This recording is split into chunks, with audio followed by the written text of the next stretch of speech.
Hello, everyone. Hi, welcome back to the Mikochi Chat Hour. The one where we have really poor scheduling for. Yes, the Mikochi Chat Hour. Oh, yeah. Famous for its scheduling problems. Well, yeah, I still need to try to improve on that for sure. It's all Jenny. It's all her fault. I'm always available. Is it? Yeah. Is it always my fault? It is. I always bring it up, though. Yes, and then I'm like, okay, well, what's the next topic? And you're like, Oh, I mentioned it. yeah, I know, but like I'm just saying, like then I'm like, okay, well, decide a topic and tell me the day, and then you go off and do a comic. You go off and do a comic-gasm for like 8 Yeah, issues. comics. Yeah, it is kind of hard to schedule some podcasts in with comics and Work. and work and taekwondo and everything. You mean you have trouble balancing your life? Yeah. What's new? Nothing's new. Everything's new. Okay. We are the new and improved Mikochi Talk Hour. So for this podcast, I had a suggestion from Anna on Facebook, and she suggested us to talk about cosplay and convention moments. Hi, Anna. Thank you for bringing this topic to our attention. Aw, that sounds so cute. And Tony's super friendly voice. My So- heart just can't take it. Okay. Well, okay. Now, I guess since it's the Mikochi Chat Hour, I figure you should start. I feel like cosplay moments. I'm not sure if I have too many cosplay moments. Yeah, same with me. I think I Yeah. have more con moments in a general sense. Yeah, because like I think even for con moments, there's only one con that I attend without selling. Like I have been to a few other cons that like I didn't sell it, but I mostly just went with friends for fun, and then it was like, oh, I'm there, but I'm not too sure what to do except for hang out with friends. I'm probably just an amateur at conventions. I don't know, I think that's. But I think everybody enjoys cons in their own way. Like, Yeah. you constantly ask me like, "Oh, what do I do at cons?" And like, it's really just. It's the same thing I do whenever I'm with my friends, irregardless. I think it It's just horse depends though. around. It depends because at PAX we always find stuff to do. Yeah. At- well, at I that mean, one. I think it's more oriented towards having things to do, but Yeah. But anyway, so yeah, let's get on to a more guided topic. So, how did you want to like do this little chat? So I think for me, my first experience at a con. Oh, we're gonna talk was- about that. Oh, okay. Oh, at least for me, Okay, like no, we can back. We can. I we can never back. really knew what they are. I guess it's just like the friends I had. We didn't really talk about it, or like I just didn't hear from other people. The first person I heard it from was actually from Betty, Oh. and then she mentioned that she sold stuff at conventions, and that very first one we talked about was Anime Evolution, and that was the first con that I attended back in 2009. So Babu me back then, I was like How old was Babu you? not that young. 2009, So almost 10 years ago.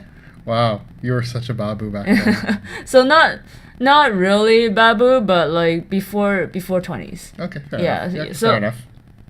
Yeah, right. And Before this is 20s, and this is right? I think world, so. this is world famous Pomeranian owner Betty, correct? Yeah. So like she told me it's like, oh, she sells at cons. I'm like, what?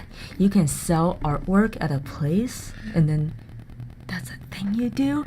I was like, So holy Asian. I know, right? So and I'm fucking like, Asian. I want to make some money because like I'm poor like university student, right? So then conventions back then were my one of my major sources of income, which isn't like it's not like it's that much, for sure, but like back then it's like any little bit of amount matters a lot, especially when I'm trying to find food. fair enough. Yeah. So yeah, 2009 was my first time attending Anime Evolution, and the way I sold, oh my god, how I carried my stuff to the convention was the dumbest shit ever. Well, I'm just gonna add this out there. You say it was the dumbest shit ever, but your situation did not improve very much until you started. No, dating oh me. my god. Okay, compared to the first time, you don't know how much you The improved. first time I saw you packing your shit, I'm like, wow, this person is a dumbass. Right. Like, just like your way of hauling all that shit there. There's like no organizational structure to anything. Okay, that's true. That's true even still now. But my No, but very first time where I brought my stuff to the convention, I brought it in a huge cardboard box. Sorry, I brain farted all this time. Fair enough. a huge cardboard box. That's how I brought my shit to the convention. And like, keep in mind, it had those like that heavy metal crate stuff in there. No, I remember. So I would try to carry that on the bus, on the transit and stuff. Like, cause I used to live in Port Coquitlam, so that was a distance walk to the bus stop, and I would have to put my stuff down every now and then just to give my arms a break, because I didn't think of using a suitcase.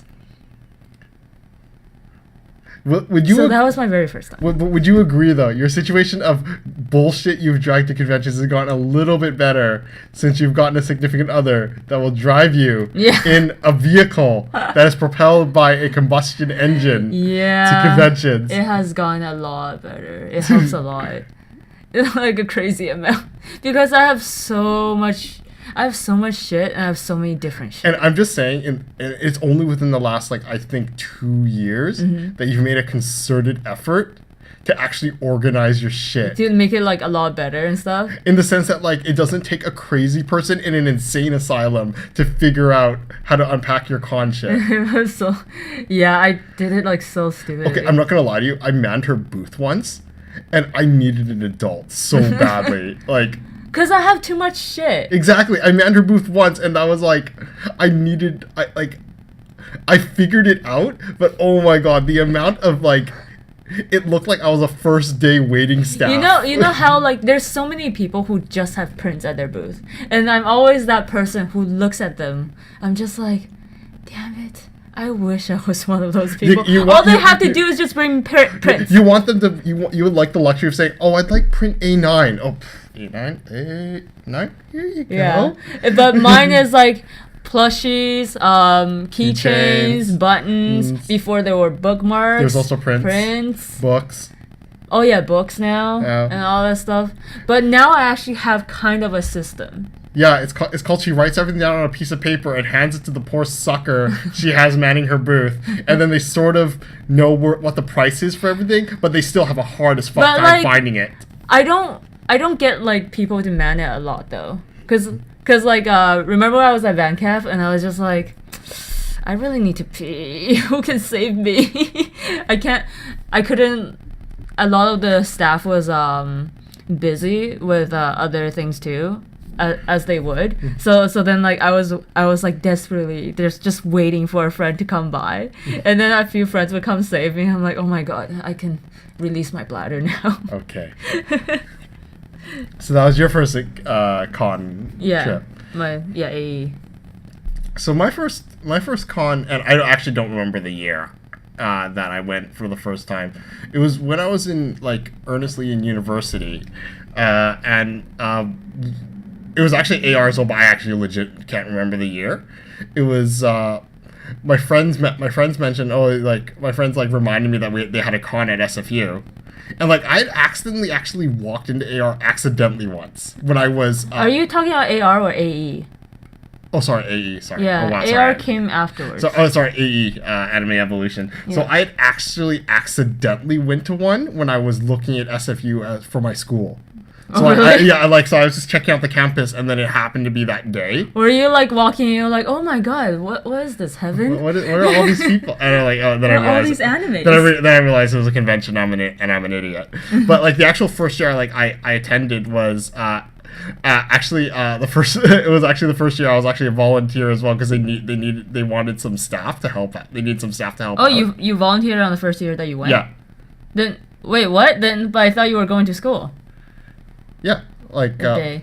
No, as in the first time I went like without, but not by accident. So the year after. Okay, I see. So like, so then a few of the people at the anime club at SCV, they meant, they needed some extra volunteers. So I'm like, sure, I'll volunteer. So I just did a whole bunch of random odd jobs, and the job I did the funniest time was I was manning the food booth. And the food booth was just a whole bunch of random like snacks like Pockies and shit. Yeah. And I remember we had this one brand of Pocky, and none of us knew what the fuck it was. It was called Pocky Men's, Wait, one brand of Pocky? Yeah, or it was like a type. Like subcategory. Yeah, it was a right? subcategory of Pocky. It was Oh, called yeah. Pocky Men's. And like, Was it like shorter and shit? no, it was the normal size. It was just Okay. called Pocky Men's, and we're What just the like, fuck? and we're like, we just had a lot of it because nobody knew what it was, and the fucking like troll in me was like started challenging people that came to the booth. Like, are you fucking manly enough for Pocky Men's? I don't think you are. You know what? I'm just gonna take this away. He's like, oh no, good sir. You give me that fucking Pocky Men's. And we actually sold out of Pocky Men's that day. Oh, so you guys were selling it? Yeah, we sold out. So what was it? Was it just dark chocolate? Yeah, it was dark chocolate. Oh. I found that out much.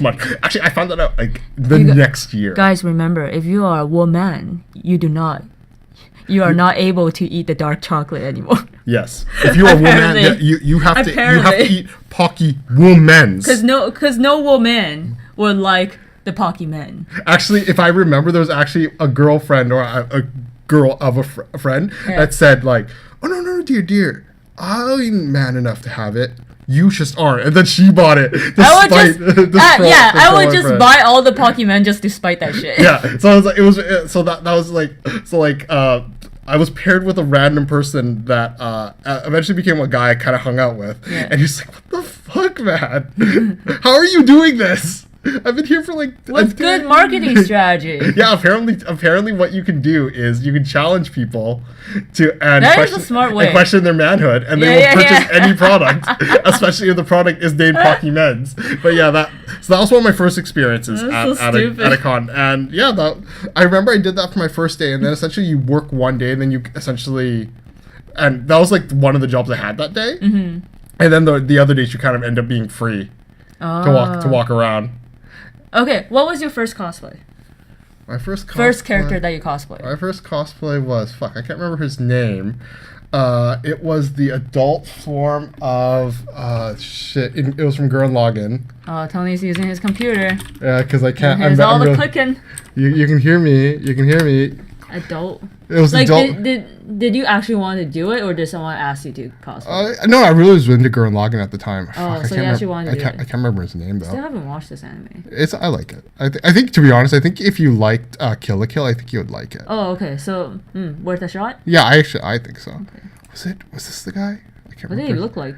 I'm trying to find a picture of him, because like. Oh, wow, that's a shitty low. Okay, while you're searching. Yeah, okay. My first cosplay ever was I think I wouldn't count the Oren Host Club one that I just because you just put on a jacket and that was really it. No. I meant like I made the cosplay for it, but that time I didn't know what I was doing. I did it really like half-assedly. So like I would say my first actual cosplay was Hibari from Reborn, and the stupid thing was like I didn't even like Hibari.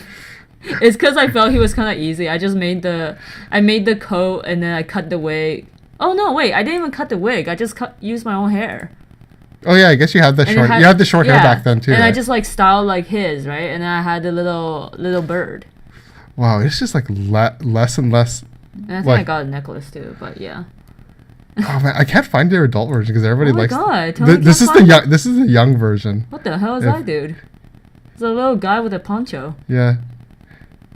Fuck! Wow, they just don't have the art assets up anymore. They used to like. What is that guy like? Super not known or something? No. Side character? No, he's like a main character. Do you remember his name?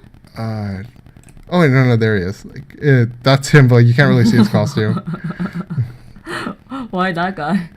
Oh no, it was just like fucking an idiot.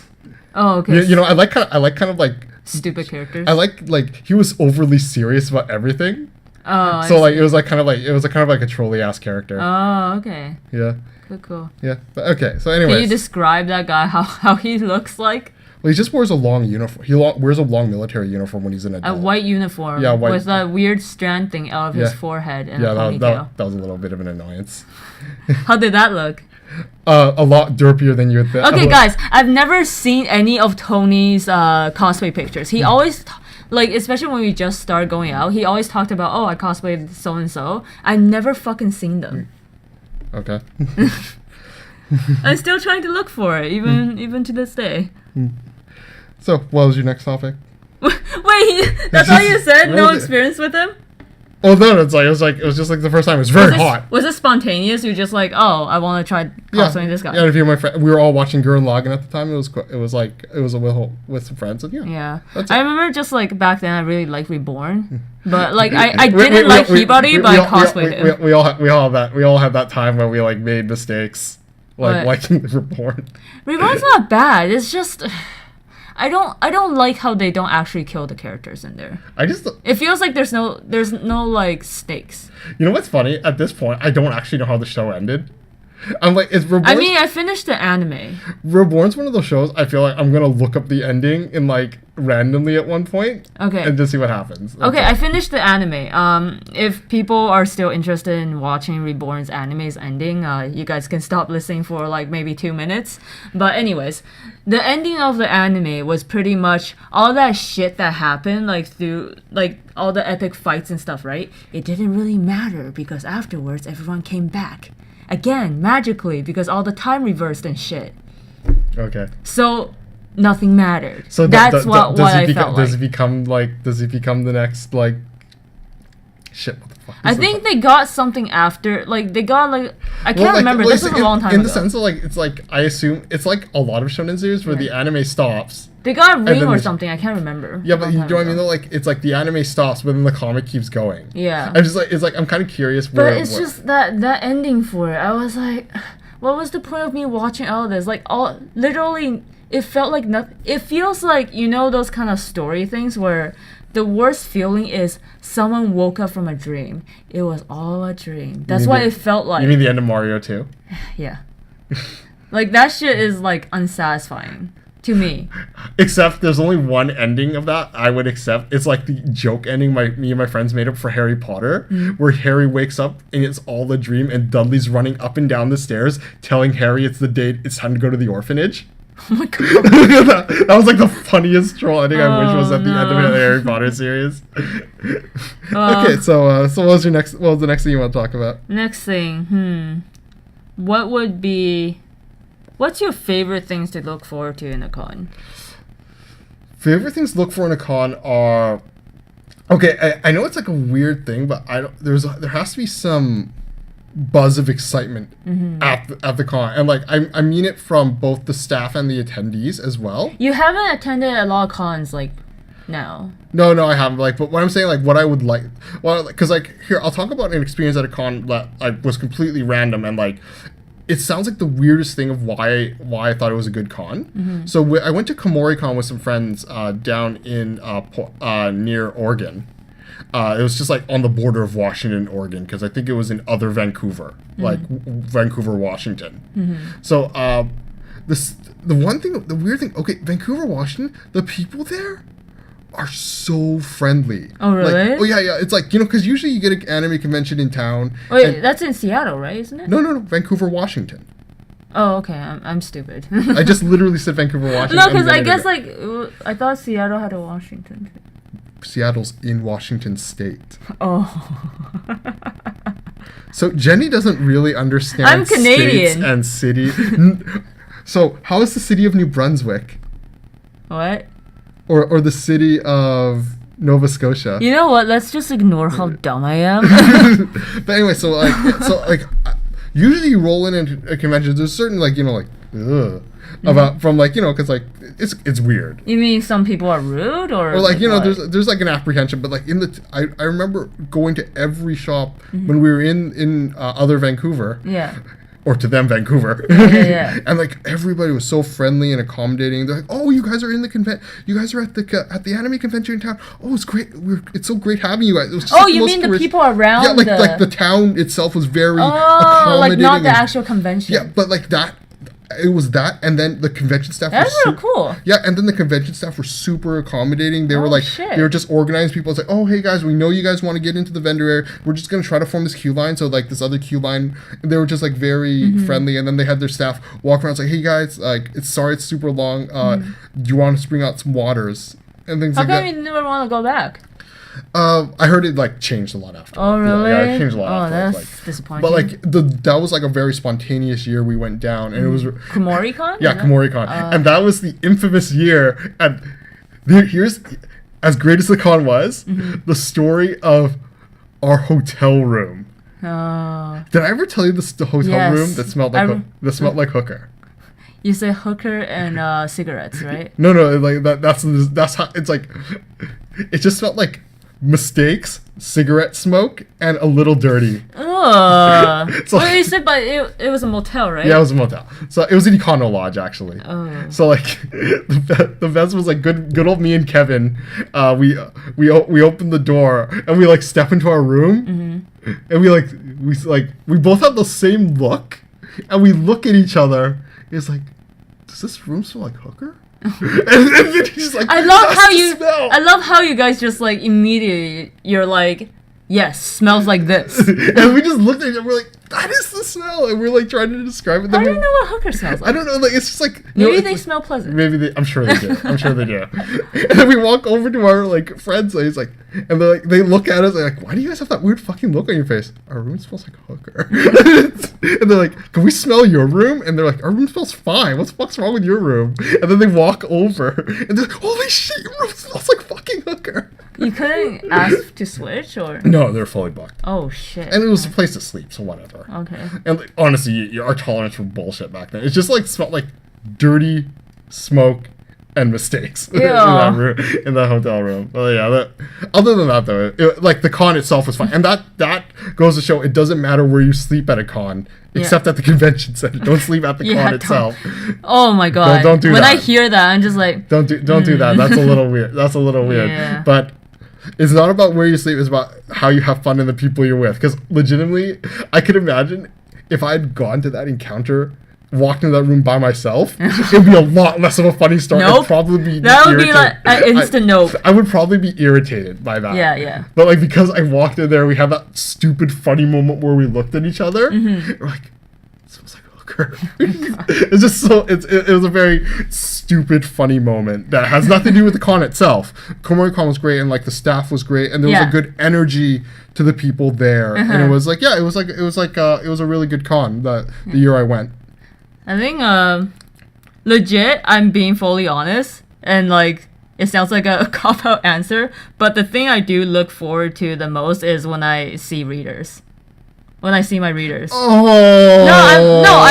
I'm actually fully honest. Like that is the thing that I look forward to the most, because I did mention that I sell at cons, right? So I mostly go to a lot of cons to sell stuff. And like a lot of times I would see returning readers and stuff like that, and then we would say hi and stuff. And like that is one thing that I enjoy the most at, because like there is a lot of the times where I see comments and like I would see the people like sometimes you see the same people commenting, right? And then, like you have a little community thing going. Yeah. So then it's like it feels nice to see a face behind it too. So then when I see it, it's like it just like feels like warmth in my heart. But what about when you get that one reader? It's like, your comic used to be a lot better, and then they say it to you in real life. You know what? If they do say that to me in real life, I can at least respect that, because you're not behind a computer. Okay, that's fair. Yeah, like so if you want to share my comic and you say it to me in real life, I'm like, okay, fair enough. That's fair. It's your opinion. It's your opinion. At least you say it to my face, and you're not hiding behind a computer. But yeah, it's really cool, because like you get to know more of their personality and like stuff like that too, right? And I mean, it's like you have like one sentence to make sort of like an impression on a person, versus like a bit of a conversation you get to have, right? So for even if a lot of times, like if any one of you guys like visit my booth, if I look a little bit nervous, it's because I'm kind of happy too. And probably because she needs to pee, and it could be also because I need to pee, but like, yeah, if I look like a little weird, it's because like I'm getting happy. You're getting the heart flutters. Yeah, I'm getting the heart flutters. It brings a lot on to my heart. Oh, so okay, that was Mikuchi's cop-out answer. Oh, wow! Call it a real answer. Are you saying you never want to see any of my readers? I see them every day when I look in the mirror, because I am your favorite reader. Wow. Oh my god. You cannot. Okay, so the next thing is, what are your favorite cons? PAX. Yeah. For me, PAX and VanCaf. VanCaf definitely like my favorite to sell at because I get to see most of my readers. PAX. Yeah, and I love PAX because PAX. You know what? Okay, here, I'll describe kind of PAX for the people that haven't, for your readers that haven't had the pleasure of going to a PAX. Yeah, there's a certain, you know, all those things I describe about, like I described KomoriCon, like there's a buzz in the city. Yeah. The city's all about it. The neighborhood's all about it. The convention staff are really hyped about you being there. The con attendees are really hyped about being there. Yeah. It all coalesces together in PAX, and I feel it's just a great time. Oh, I see. And what is your favorite thing to do there? honestly, like walking around the convention room floor. Oh really? Yeah, like, it's just are you like for you like do you just like no plans whatever? Yeah, just go like in? I like the undirected experience. I like the spontaneity that one minute I could be like in line to play like a demo of a big AAA game. The next hour I'm playing at the booth of an indie developer, and he's like a 2-man team, and he's coming over and he's talking to me, and like and he's like, oh man, that's a glitch. Okay, well here's how you get past that glitch in this build. And like it's just like it's a really unique experience that scales so much from the small to the big experience. And it's just a fun con to be at. Yeah. And like, you know what, I can't deny some people's opinion is it's gotten a little more commercialized.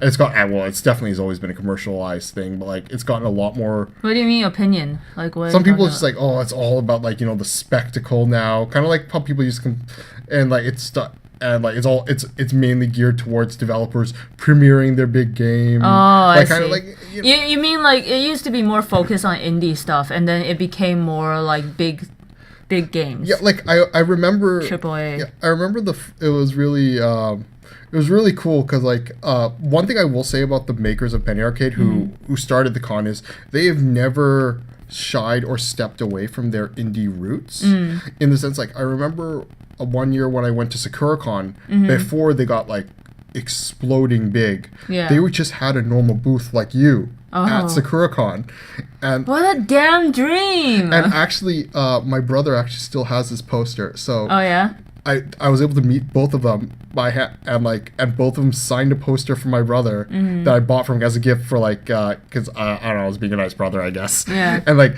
literally, I remember on the poster it was, "Hey Randy, I'm told you're a fuckface." And then underneath the artist, like, I agree, you must be a fuckface. What the fuck? It was just like a really cool thing. They're really, and like I kind of feel that spirit kind of goes throughout the convention for PAX as well, and like that has the energy and excitement about having people attend never goes away. Yeah. A little bit. So your thing is like you like the spontaneous. Yeah, part of it. I like it. Yeah. I see. Because like I think we only went to PAX alone on the first year. Oh, by the way, PAX is all gaming stuff, generally. Gaming and some comics. But, like, we went to PAX the first year because you mentioned that you really wanted to try PAX. And that was the only year that we went alone that time. And then afterwards, it's always been with friends. And I do think, like, I felt like there was enjoyment in both of them because like the first year, kind of because the first year we went, we didn't know what to expect and stuff. So like everything was really cool, and then we're like, oh my god, you get like free shit, like what the fuck? And that part was really cool too. And then you got to see your LOL gamers and stuff. Yeah. Yeah. Yeah, that was back when PAX used to host the North American finals. Yeah. For League of Legends, and that was really cool. And apparently the conversation, and this is purely an anecdotal story. The conversation was Riot called the Penny Arcade Expo. I was like, hey, would you guys mind if we had the North America championship at your con? Yeah. And they're like, yes, that's okay. Oh, I see. But yeah, eventually it got too big for the convention space, unfortunately.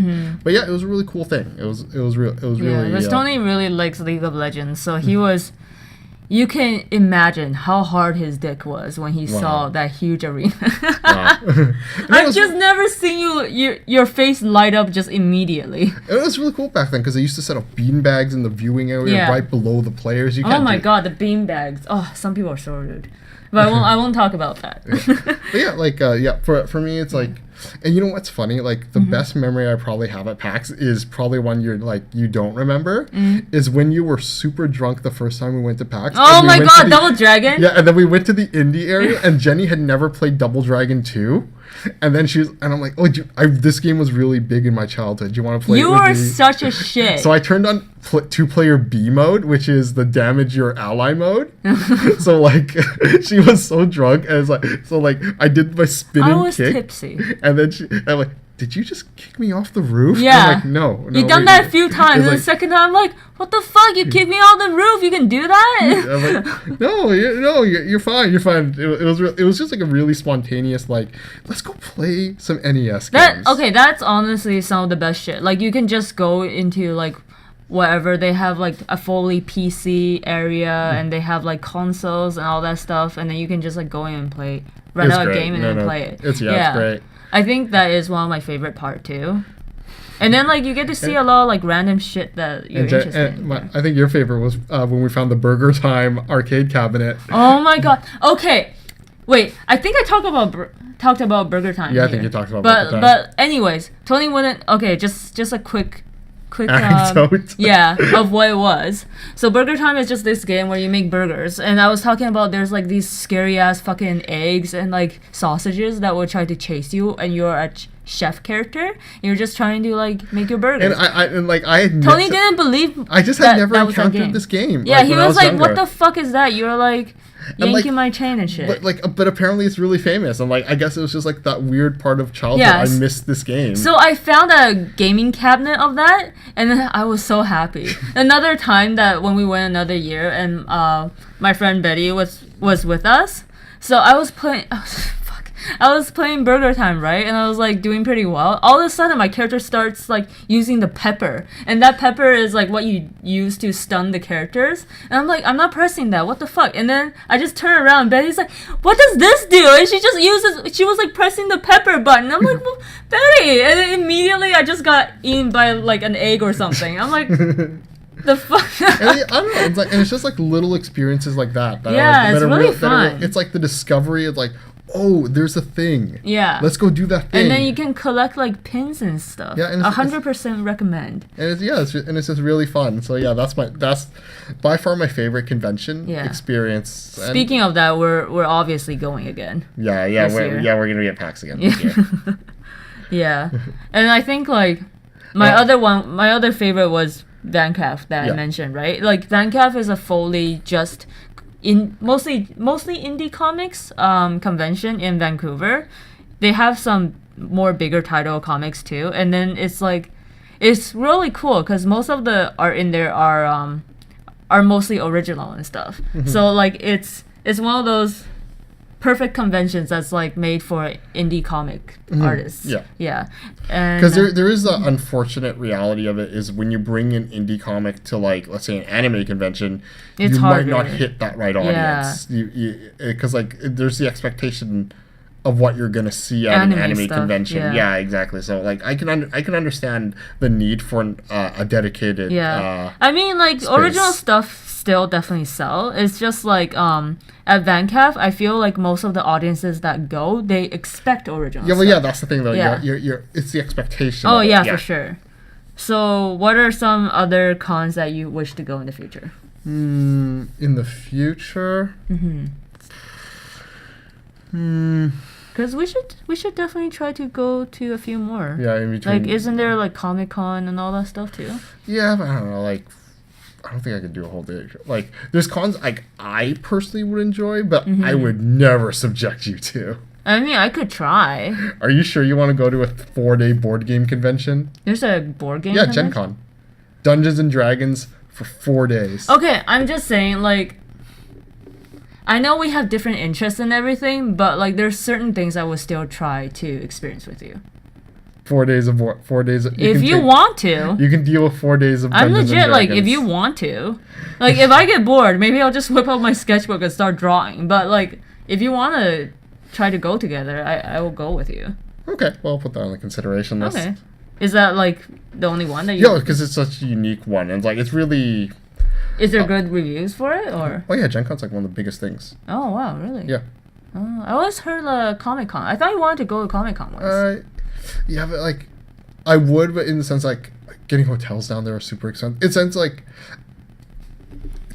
the me now doesn't want to deal with the hassle. The me maybe 5 years ago would have been willing to deal with the hassle of it. Do you know what I mean? Like, yeah.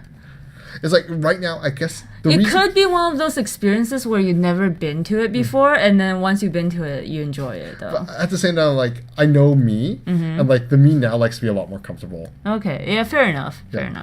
Okay, so that's the only con that you wanted to try going. Yeah, that's the one. That's the only one that that's the one that like comes to mind for me.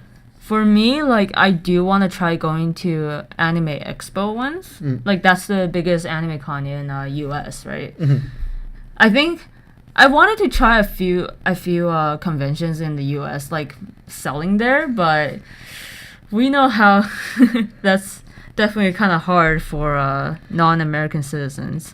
But yeah, I wanted to try to go to AX, and I wanted to try to go to TCAF, which is pretty much FanCAF but in Toronto. That's like I think that's the bigger. I don't think you've said what CAF stands for.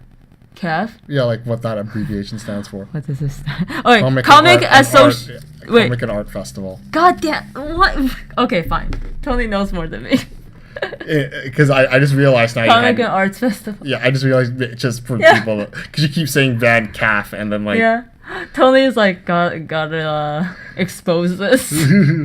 But yeah. Yeah, but like, I want to try going to TCAF because it's essentially like FanCAF but in Toronto, and like apparently it's bigger too. Yeah. So. Yeah. And it's a great way of supporting your local artists, and you might find like the underground hit because like a lot of people. This is a kind of a weird tangent, but a lot of people describe finding that underground comic hit, and I think a little bit of that spirit has left like mainstream comics because everything's very more commercial now. Because my friend he told me a story about like the original Teenage Mutant Ninja Turtles concept comic was printed on stapled paper.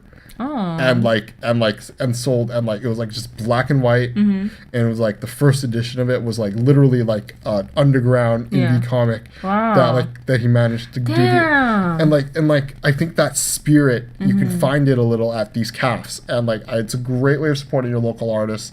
A lot of them are acquaintances and friends for VanCaf, and I'm sure there's a lot of like. Little not less mainstream stuff that you could find at your local CAF as well. You mean like VanCAF and TCAF is just kind of connected? Yeah, or MCAF. I'm sure there's a Montreal CAF. Hopefully, is there? I don't know. Yeah, I just made it just now. You're welcome. Yeah, I definitely want to try. I'm gonna try applying there and see how it goes. But since we didn't really talk about cosplays that much, like, I mean, like it's what we have. In our bank, right? Like, do you have a favorite cosplay that you made? Not particularly. Oh, really? What about you? I think I know yours. Okay. Which one? I think you probably like your Celestia one the most. Oh, yeah. I feel like Celestia came out to me like what I can make at that time probably the best. But the stupid thing with cosplay for me is that a lot of times like I rush it. So it's like near the end, you can see stuff gets real sloppy. Like I remember, what was it? The jacket is like you were very unmobile in it because of the way you sewed the jacket. Unmobile? Like your arms were so like a little wonky in that one. For a lot of cosplays, like if I could, obviously there's some of them that I get a little bit lazy with, but like. At least for Celestia, like since it took so long to make her, and I felt like it was turning out in a way that I quite like. I remember you tried something new with the hair, and that was like to get that shape in the hair. For the jacket, like I purposely made it a little smaller because my frame is I think my frame is a lot bigger than hers, so I purposely made it a little small. Everybody's frame is a little bigger than hers. Oh yeah, but like more obviously for me because I do have wide shoulders. But like so I made it purposely a little smaller so my figure can look a little smaller to make that illusion, right? And I think you said the hair. I don't know which part of the hair. You sewed like the curlicues down in a sequence so they would stay in that shape. The cornets, they were held together in a string. Oh yeah, so for the curly hair. Cornets, I think they're called. Oh cornets. Really? Oh, how do you know all these terms? I have no idea. But like yeah, for the pigtails, I actually originally bought that from eBay because I have no idea how the fuck to make those. And then like when I got it, it was like in a weird black string thing that was like held together. So I just like I altered it and I just like put through like clear strings through it and then like trimmed the hair and stuff and made it closer to what hers looked like. But even so, I wasn't too happy with how her hair turned because it wasn't that huge hair though. Well, you can't. There's people that made it. I'm sure there are. Huge hair, yeah. I'm sure there are. There's people who made like the giant freaking pigtails. I'm like, holy shit, how? But like, I'm just to me, I feel like the cosplaying part. I feel like one of the parts that I really have difficulty with is hairstyling. Like if they are anything more difficult than just I don't know like a little bit of spiky here and there or just like trimming and stuff like that, like I do have difficulties with. Like Long Q's hair, like fuck, I did not like how his hair turned out for me. Actually, on an unrelated story, it's just like a funny anecdotal story that I'll tell. So this is a story I heard from my friend, and she was describing how the first time her friend had to make a T-shirt for cosplay, and he was very naive and young at the time, and so he thought he just cut out, instead of using a pattern like a sensible person would, he literally just took cloth and cut out a T shape roughly in his shape, and cut. Did he use a shirt for pattern? No, he literally laid on it. And then cut essentially a T, 2 T's, and sewed it together and wondered why it didn't work out. My God. That's just a funny cosplay story that doesn't have anything to do with me, but I thought that was just a funny story. So fun fact about how I make my cosplays, like every time I mention this to my friends, they're always surprised. So how I sew my costumes is I take out like a jacket or whatever that's kind of in a similar shape that I'm looking for, and I lay it down on the fabric and I cut a little bigger than that around it. And then I just alter it like that. Yeah, you see, he doesn't do the alteration. Or some parts, like, I kind of see it's like if the sleeve is different or whatever, I just, like, cut it in the shape that I think. But I don't make patterns for it. But, like... I don't recommend doing that, by the way. It's, like, it's such a younger person logic. It's like, oh, it's a T-shirt, so I just make T's, 2 T's, and put it together. Oh, my God. Like, can't they just even look at a normal shirt and how that's made? Like I said, there's a lack of logic there. I thought I was lazy. That's lazier than me. That's some young and naive stuff. And probably something they didn't have the benefit of doing home ec class. Okay, home ec didn't teach that much, though. I know, but at least it would teach you the logic of don't do that. The logic of maybe a pattern is more than just two fabric pieces and stuck together, and then here's a shirt. He's lucky he used his body shape for the T, though. He could have gone one better and just literally drew a T and cut that out and wondered why it didn't work out. That's amazing. That's just like a weird little funny story. I'm just curious. What's the hardest cosplay that you made? Huh? Probably, honestly, when I did Ren from Shaman King, because of that stupid fucking spike in the wig. You did that? Yeah, because that stupid fucking spike in the wig. And, like, that thing broke midway through the day. And okay, how did you make that? Cardboard. So you took a cardboard thing, so bought a slightly longer wig, then you cut the bottom strand of it because he has shorter hair, and then you use lighter glue, and then you glue into the center. Oh, did it look good? No, and to be honest, like actually, the problem was the glue. I'm not sure what broke, whether it was the sewing into the wig or not, but like something just broke and then the spike fell. So for you, it was the wig part. Yeah, the wig part's 100%, and that's a very. Yeah. You have to admit, weird. That's a very weird fucking shape weird, for his hair. That's a very strange shape. I think the weirdest part of a cosplay that I've done is that long queues, like weird collar thing. Oh, that did not make sense to me. It looked very stiff because of because how it I'm came just together, like it's supposed to stand up, right? But like, is this supposed to be actually an armor? But it looked like it's connected as a fabric. Let's face it. If you look at the average Fire Emblem like armor, it doesn't make sense. Yeah, like, but like, that part I really didn't like how it came out. I felt like the rest of my costume was fine, but the collar part and the hair part. First thing, my favorite bit is when she takes off the armor, and then because of how you have the double-sided adhesive, it just looks like a derp face on the back of your back. Yeah. I used what's that shit called? Velcro. Yeah, I used Velcro for a lot of the armor pieces to attach hold them to it. a little in place. Yeah, and then like it just looks like it looks like two lines with a nose line for a nose, and it just looks like it looks like Frisk from Undertale. Oh yeah, I call their face. I call that the Ryu face, but you would know it more like the Kinson face. Yeah, the Kinson face. Kinson's our friend. Yeah. Yeah. So. Yeah. Was there another topic you had on the docket? It's pretty casual. Whatever you can think about, pretty much. You wanted to think of something? Yeah. Let's see.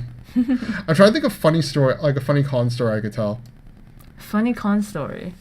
Oh, okay. I know the funny con story, because the funny con story I like. Didn't you talk about that like homeless guy who stuck his?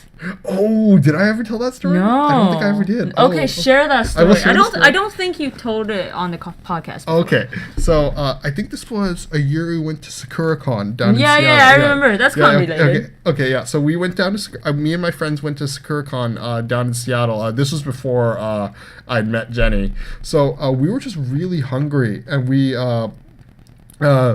drove, so we just wanted Jack in the Box for some weird reason. I don't know why. We don't have Jack in the Box in Canada for the American listeners, so it's weird. I don't get why we weren't craving Jack in the Box. So we drove we drove a bit downtown to a Jack in the Box, and I think we ended up being in the gay district. Okay. So we just drove into Jack in the Box, and like you tell the gay district because it was a little fabulous, and it was beautiful. Yeah, and our server was quite out there fab. But so we walk in. So we walk up to we park the car. We walk up, and we just see this guy in a long trench coat, kind of just against the wall. And we're like, it's kind of weird, but whatever. So we walk in, and then we place our order, and then we turn around, and he is wearing a trench coat, but nothing else, and he brought a feast that no one wants. His junk was just pressed against the window, and like, and you know what? I have to put it to the staff. They did the entire service because they're staring. The way it is the window. Yeah. And then the ordering station. It's not a big Jack in the Box, so they were staring at that full Monty the whole time, and they did our order, and they didn't snicker at all. And like eventually I think the managers made the call to make some food, and then he just went out and gave to the guy, and then the guy just took it and like left. But like we just he found a secret. He found the secret to getting free food at Jack Boss is to not wear any clothes and press your junk against against that action, and you got a free meal out of it. That is something nasty. Imagine having to clean that. Yeah, so that's the interesting con story. So I'll dribble and pass it to you. Not sure if there are any interesting con stories for me though. Should I just go again? I feel like most of my con stories are pretty normal. I think. It's not that bad. Okay, so I really appreciated this. You're talking about the jelly beans, aren't you? Yeah. Okay. So there was I think it was the first year or second year that I tabled at VanCav, and then like I was really excited. There was a lot of readers that came to me, and then there was a guy that like he bought something of mine, and then he just handed me a box, like a cardboard box with like some like a string tied around it, and and just said, "This is for you," and then walked away immediately afterwards. And I'm like, because I wanted to say like, "Oh, what's your name?" or like, "What's inside?" or stuff like, "What is it for?" Right? And thanks. I did say thank you. Yeah. I think I did say thank you really quick before he left, but like because there wasn't anything that says like what it is or like whatever stuff. Legit, all the tables around me and the person that I was like tabling with, they freaked out the moment they saw that. They're like, "Oh my god, what's that?" Because like I think this was in the climate of, it was around that time that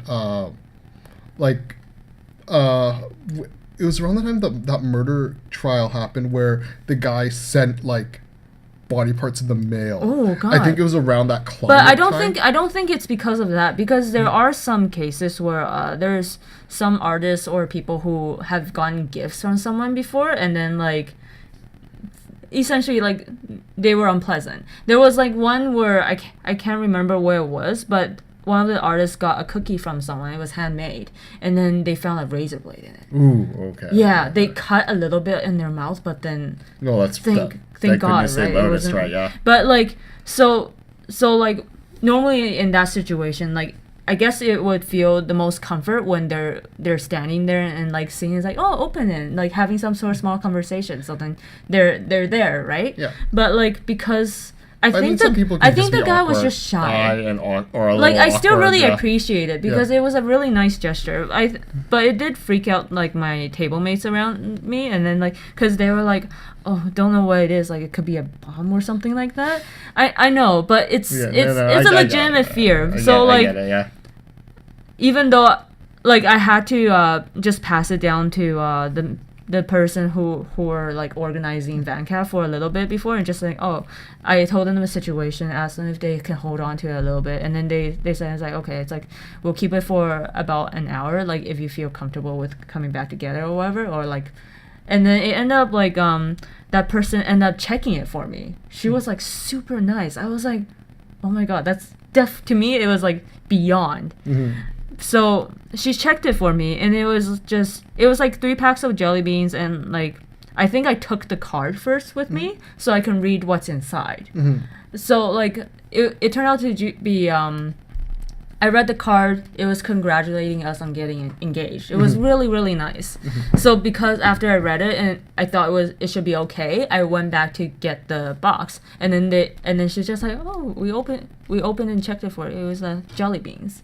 Yeah. So I was like really appreciative of it. I gave them one of them as thank you, and then I came back with it. But like, yeah, it was a extremely nice gesture, but because I never experienced that before, and I think the people around me also might have not seen it before, but we heard stories of other situations from people that weren't very nice. Yeah, so that it kind of like sparked a little bit of the gestures. nervousness. The gestures definitely appreciated, and like I know you love meeting your fans, and but like if you happen to be the one who gave it to me and you're listening to this, like please, I hope you don't feel bad about it. Like I really, really appreciate it. It's just how the news that you hear from other situations, essentially. Yeah. But that was that's it. Okay. That's my story. Okay, I got one more. So me and my good friend Richard, we one year we couldn't go to SakuraCon. I think it was I had a paper to hand in, so I couldn't go down early. So like I just like accepted I couldn't go that year because I couldn't go on the Friday. So after I handed in my paper, and I think Richard had an assignment or something to do as well, or maybe at work. Neither of us can really recall. Yeah. So afterwards, we kind of like, since a lot of people were out of town, we just kind of met up and have a little pity party with each other to play some Gundam Versus on our PSPs, and then we sat down, we were just playing, we were just hanging out, and then like it was like, I think it was me, and I'm like, I just had a really stupid thought, and he's like, Tony, I think I just had the same thought, and the answer is yes. So we're really doing this? Yes. Tomorrow morning, both of us are going to drive down to SakuraCon on Saturday Because both, and also I had work on Sunday, so literally we would just be going on. Can we just say a disclaimer to anyone who's listening to this? Do not do whatever Tony is just about to say. So, and then like, okay, so two problems to our plan. One, we had nowhere to stay, but it didn't matter because we weren't going to stay there overnight. Two, we didn't have any passes for SakuraCon. They've been sold out for a long time. So then, but you know what? Neither of those problems came to our minds when we embarked on this journey. So I think it was like about 1 or 2 in the morning when we decided this. So I drove home, and Richard went to bed. So I show up at Richard's place at like 8 the next morning, and then we just like hop into his SUV, and like we are just blasting music and like joking around with each other for the 3-hour drive to Seattle. We hit like the convention center around like a bit past lunchtime, and so we're like, the first day we're like, we don't have passes. Shit. You two are pieces of shit. So what we did was we hovered behind a large group of people going in, and then we just walked with them as part of that thing, and then we got into the convention center that way. And then we essentially spent the entire day. We managed to meet up with some friends, and here's the problem though. In any anime convention, there's always a secondary security check at the vendors area, because they want to make sure a special challenge. Yeah, so we did that, and here's the funny bit. Okay, so I do the same strat. I just walk right in. Richard does the same strat, and the staff asks, "Oh, hey, where's your badge?" I am already in. Richard is not. So it's like, oh, weird. I didn't. Because he's a tall guy. So he was, I must have left it back in the panel. Oh, here, okay. So he just walks back. Then he waits. Then he just, there's another door, and he just waits for another group, and just totally walks past. Oh my god. And so we spent the whole day there, and then don't do this, guys. So we spent the whole day there, just like walking around the convention, and then we drove back that night, and the next day I went to work. You know, I say you guys are pieces of shit, but I'm also slightly impressed. Because how? Because that was me and my friend Richard, spontaneous. We decided to go to a convention without any passes, and without any planning, and all we had was our energy and our laughing and our stupidity. That sounds hella romantic. That's adorable. Why don't we do that stuff? I don't know, because we're responsible when we're adults and we have money. No, I'm not talking about like going in and trying to cheap up on a pass. I'm talking about like spontaneous like trips. Well, insert another thing. We have responsibilities, we have schedules, and who's busy every day of every weekend. Oh, fuck. Okay, fine. That's my fault. I'm all down for the spontaneous trips. I'm That is my fault. I pretty much have something to do every single day. Yeah, it's like, when am I supposed to plan a spontaneous trip? Okay, I guess this is an extra long podcast. Yeah, so thanks so much for hanging out. But hey, we called it the Mikochi Talk Hour. We are almost to an hour. Yeah. Oh my god, that's good. Yeah, primo timing. So we'd like to thank all of Mikochi's readers for reading, and we'd like to thank all of our listeners for bearing with us and our shitty release schedules and our insane talking points that I hope somebody finds this entertaining. Yeah, I think if you guys ever see me at a con, please feel free to just come up and say hi, because I'll be very, very happy. I say hi to her all the time, and I can attest she is very happy when you say hi to her. You know, I say that, but sometimes I get nervous to talk to another artist. To me? No, just like if it's someone that I've been following their work, or like I enjoy their stuff, sometimes I do get a little nervous too. You know what's funny? Like, you get nervous about that, but like the funniest thing is the one time I manned like Judy's booth for like half an hour, like people start going, "Are you Judos?" Oh my god! They're just like, you make beautiful. I was like, I'm not Judos. I was just helping watching our mutual friends like. I think they're like shocked because. Yeah. Fair enough. Because a clearly IT person Are you saying apparently can draw very beautiful apparently I'm wearing a pocket protector and like all the fun nerdy stuff. Thanks for listening, guys. Look forward to the next podcast. Please feel free to give us more suggestions for more topics and stuff. Yeah, we're happy to and if you're just sick of hearing our voices, tell us that too. And thank you again to Anna from Facebook for suggesting this topic. Thank you, Anna from Facebook. We really appreciate your topic. We hope you send many more in the future and all your future endeavors go well. Wow, that's real nice. Take care, I second everybody. that. Take care, everybody.